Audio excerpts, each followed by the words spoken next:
बिस्मिल्लाहिर्रहमानिर्रहीम।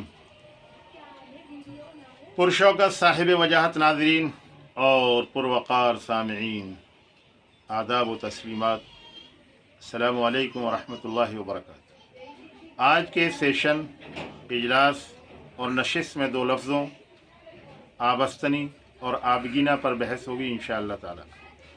शायकान उर्दू, सुखन नवाज़ान उर्दू, बुलबुलान उर्दू, नीज़ उर्दू दानी का दम भरने वालों से मेरी बाअदब दरख्वास्त है कि इस कलीदी व तहज़ीबी विरसे यानी की हेरिटेज की हिफाजत करें। इसकी माहरूई और पुरकशिश चेहरे को दखील ज़बानों के इस्तेमाल से दागदार और गुबार आलूद न करें। उर्दू को शाइस्ता, आरास्ता और पैरास्ता करने में हमारे असलाफ़ और बुज़ुर्ग शायरान हिंद की अक़रेज़ियाँ और अनथक मेहनतें शामिल हैं, उसकी कद्र करें। अगर आपका मुखातब, आपका हम सुखन सही और पाकीज़ा उर्दू नहीं समझता है तो उसका मुतरादिफ लफ्ज़ यानी मसलन कोई भी लफ्ज़ हो तो उसके लिए सिनोनिमस वर्ड मुतरादिफ लफ्ज़ बोलकर समझा दीजिए, ताकि आइंदा बोलते वक्त वो लफ्ज़ उसकी समझ में आ जाए। मिसाल, आज के हर शख्स की ज़बां ज़द अंग्रेज़ी लफ्ज़ टेंशन का इस्तेमाल है, और उर्दू बोलने वाले से अगर आप पूछें कि भाई उर्दू में इसको क्या कहते हैं तो उसको मालूम नहीं। उर्दू दानों का ख़वास तबका भी टेंशन बोलता है, लिहाजा आवाम उनकी तक़लीद यानी इमिटेशन करते हैं। उनको टेंशन की उर्दू क्यों कर मालूम हो। अगर ख़वास तबका टेंशन के बजाय उर्दू लफ्ज़ तशवीश का इस्तेमाल करता तो आवाम भी तशवीश बोलते और टेंशन बोलने का शिकार न होते। बाहर कैफ उर्दू के सरमाए में किसी भी मफ़हूम यानी मीनिंग को अदा करने के लिए अल्फाज की भरमार है, लुगात का तूमार है। हमारी बदनसीबी ये है कि हम उनका इस्तेमाल नहीं करते या हम उनका इस्तेमाल करने की कोशिश नहीं करते, और उसके बायस उर्दू की सदाबहारी खिज़ांदीदा होती जा रही है। खैर, ये तमहीदी गुफ्तगू उर्दू से आतिश इश्क भड़कने की बाइस हुई। अब आप पहले आबस्तनी की साख्त, बाफ्त और तजदियाती व लुग़वी माना, एटिमोलॉजिकल मीनिंग और वोकाबुलरियल मीनिंग मुलाहिज़ा फरमाएं। लफ्ज़ आबस्तनी के माना है हामला, गर्भवती, इंग्लिश में प्रेग्नेंट। ये फ़ारसी ज़बान का लफ्ज़ है, फ़ारसी भाषा का शब्द है। इसकी साख्त 4 अल्फाज 4 सिलेबस से हुई है। नंबर 1 आब, नंबर 2 अस्त या हस्त, नंबर 3 दर, नंबर 4 तने।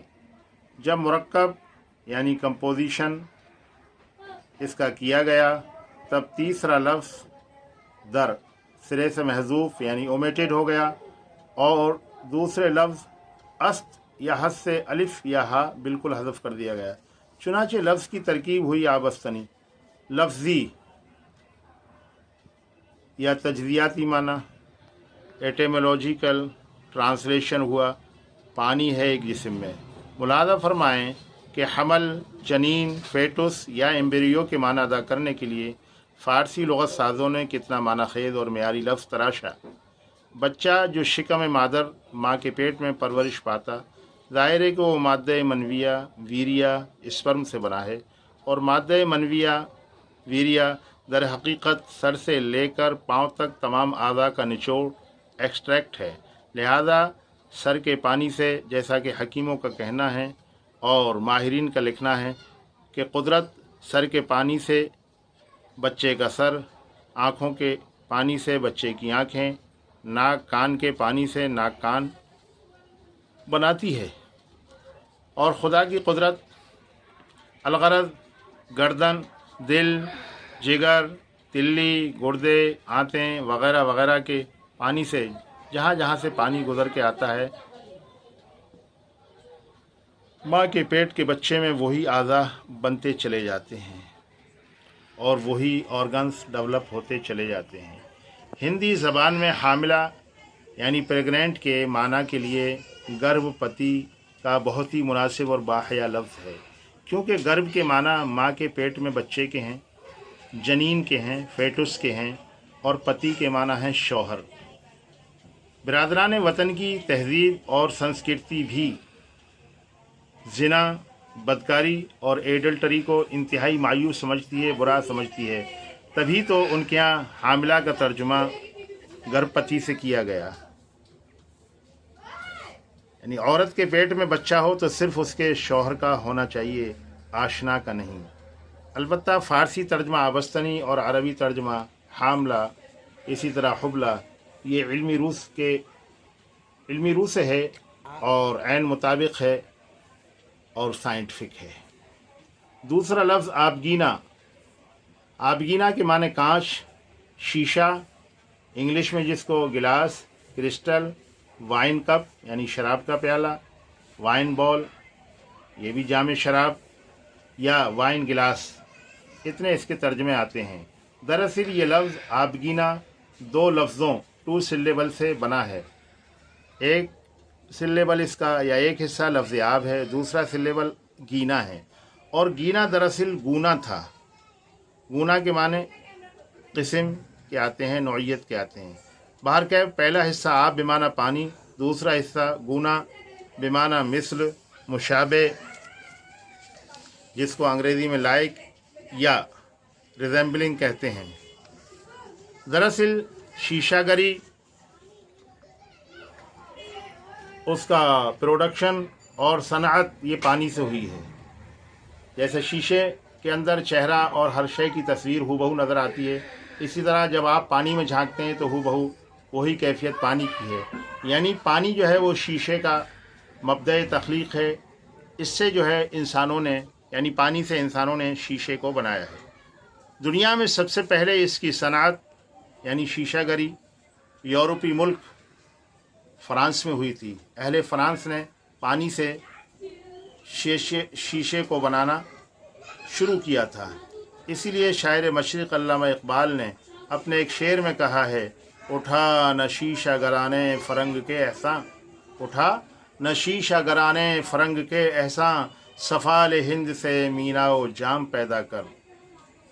शेर का ख़ुलासा ये है दीदान गिरामी कि तू चीज़ों की सनत खुद कर। शायर गिरामी ये अर्ज़ फरमा रहे हैं कि तुम चीज़ों की सनत गरी खुद करो, खुद सनत गर बनो, खुद कफ़ील बनो, दूसरों पर तकिया मत करो और दूसरों की बनाई हुई अशियाए ज़रूरत इस्तेमाल मत करो, क्योंकि मुहताजी की ज़िंदगी काबिल मज़म्मत है। रब्बुल आलमीन ने जो सलाहियत उनको दी है आपको भी दी है, लिहाजा तुम भी वो चीज़ें ख़ुद बनाकर इस्तेमाल करो, क्योंकि ऐसा भी हो सकता है वो चीज़ें आपके लिए बंद हो जाएं और फिर आपकी ज़रूरतें पूरी ना हों। और जब ख़ुद वो फ़न आपके हाथ में होगा और आप ख़ुद दस्तकार होंगे, ख़ुद कफ़ील होंगे, तो फिर किसी वजह से होने वाली जो परेशानियां होती हैं, यानी एक मुल्क दूसरे मुल्क से अपने राब्ते ख़राब कर लेता है, ख़त्म कर लेता है, या और दीगर बहुत सी वजूहात सियासी तौर पर आरिद आ जाती हैं, पेश आ जाती हैं और उसकी वजह से ताल्लुकात ख़राब हो जाते हैं, तो चीज़ों की दरामद और बरामद बंद हो जाती है। ऐसी मुश्किल हालात का फिर आपको सामना करना नहीं पड़ेगा। इसलिए उसने कहा कि सफ़ाल हिंद से उठा न शीशा गराने फ़रंग के एहसां, सफ़ाल हिंद से मीना व जाम पैदा कर।